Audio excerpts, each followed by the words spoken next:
Okay, so now let's talk about the arithmetic and the geometric mean.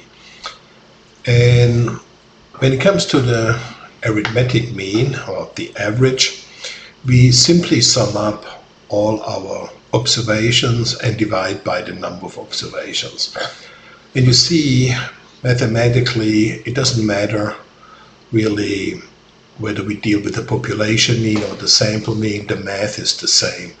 But note the notation that for the population mean, we have capitalized letters or Greek letters like mu, and we divide by capitalized n. But if it were the sample mean, we have everything in lowercase and Roman letters and or Latin letters, and we divide by small n. So let's say we have some observations like let's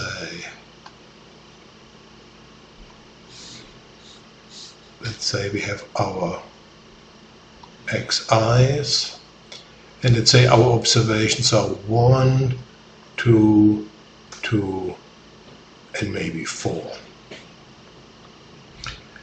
So let's say this could be a population or a sample, doesn't matter for now. But those are the observations for which you want to calculate the mean. So then we would say the mean, or alternatively x bar, that would be equal to 1 plus 2 plus 2 plus 4 divided by 4, because we have 4 observations. So that's 3, 5, 9. So 9 divided by 4, that would be 2, 1/4, or 2.25. So that would be the mean, and that's how we calculate it. And here we just have the summation notation. So the summation notation is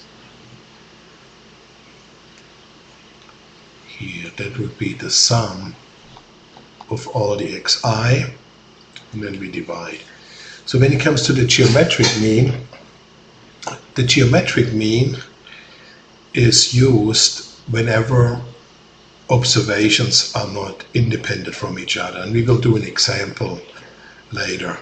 So let's just focus on the notation. If we have 4 observations, then the geometric mean is written as, again, mu or x bar. This could be a sample or the population, and then we'll take the 4th root of 1 times 2 times 2 times 4, and then we have 1 times 2, that's 2 times 2, that's 4 times 4, that's 16. So the 4th root of 16 is 2, because 2, 4, 8, 16, so that would be 2. Okay, so this is just about the notation, and this 1 times 2 times 2 times 4, so this notation is simply that huge pi. Again, we can write from I equals 1 to 4 xi, but that is multiplication. So, but let's talk more about the actual difference between the arithmetic and the geometric mean.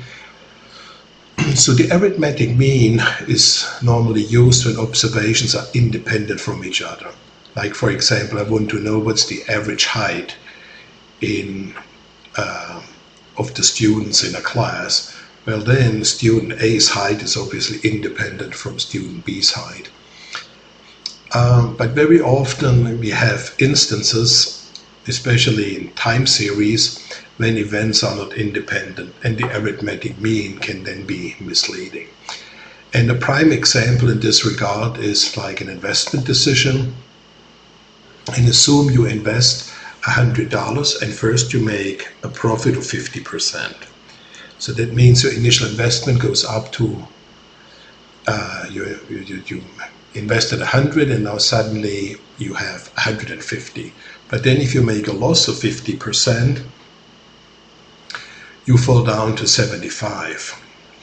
So that means you didn't make zero profit because the events are dependent on each other. So the arithmetic mean would be misleading if I said first I made a plus 50%, then a negative 50% divided by 2. Well, that would be 0. So that would be misleading because obviously you didn't have 0% gain or loss, but you made a loss. So the geometric mean captures this much better. So, however, we need to avoid, whenever we calculate the arithmetic mean, that anything inside the parentheses is negative, because you can't take the root of something negative. So all the numbers need to be positive. So now what we do is we will just say that initially our profit, so we would write it like this, x bar. Okay, so we take the square root and we just say, okay, instead of writing 50% gain, we say our initial investment, let's make that a 1, that is 1.5, but then you had a 50% loss, so you do it like this. So that means your initial investment of 1 first goes up to 150%, and then it fell down again to 50%, and you can see the 50% relates to the 1.5, and then we get the square root of 1.5 times 0.5. Okay, and if we just do this one, we get obviously 0.75. Okay, so what's the square root of 0.75? So the square root of 0.75 is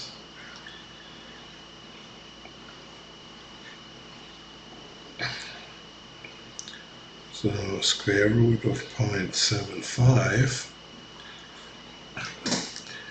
that would be equal to 0.86 roughly, or 0.87 if we round it, 0.87. But because I added a 1 to the first 50% gain and I added a 1 to the 50% loss, in order to get to here, I need to subtract it again here. So I have to subtract the negative 1, and then I get negative 0.13. So on average, I have a 13% loss now. So I started with an investment of 100, and after 2 periods, I'm down to 75. So then that is close to an average loss of 13% each period. And the 13% is obviously much closer to the actual path of your investment returns than the 0% from the arithmetic mean. So you use the geometric mean whenever events are dependent on each other, like in some kind of time series data, and like things that are subject to compounding. And we need to make sure that we never have negative values. So what we do is, if we have, let's say, do another example, if we have an investment, let's say in period 0, let's say we invested 100, and then let's say in period 1 we have a 20% gain. So that would be 120. And in period 2 we have again, let's say, make it different, maybe a 40% loss, minus 40%, then 40% of 120, that would be 48, and then we are suddenly down to 20 minus 48, that would be 72. So we drop now from 100 to a 72. So now we would say that the geometric mean, the average return, let's call it x bar, in this case would be 1.2 times 0.6, so we have 1 plus 0.2, 1 minus 0.4, 0.6, and then we subtract 1, and then that would be equal to the square root of, oh, that's not a, so that would be equal to 0.72 minus 1, and the square root